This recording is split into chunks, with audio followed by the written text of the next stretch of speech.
Hi, I'm Mike Mucci, Vice President of Engineering for Butler Automatic. And today we're talking about positive displacement guides, or PDGs.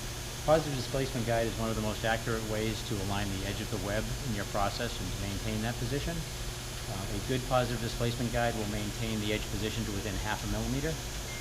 When we integrate a web guide or positive displacement guide within our systems, we mount the control panel here so you can adjust the position of the sensor or the position of the web manually from the front panel. You can also do it from the sensor itself.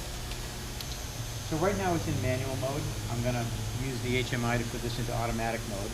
And when you go into automatic mode, the pivot table will automatically adjust and compensate for any shifting of the web to keep it centered with the downstream process within the half millimeter described.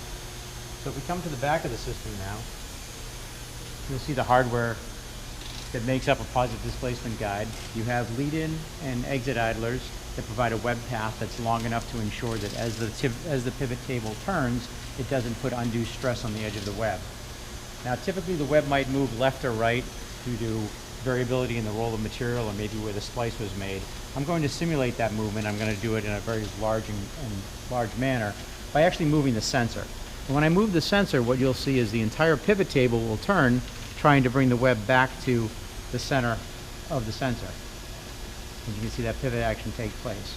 So if the web were to move left or right in the sensor beam, the pivot table will automatically shift the web back such that the edge of the web is on the center line of this sensor, which is the last sensor before the exit to the process, to within half a millimeter.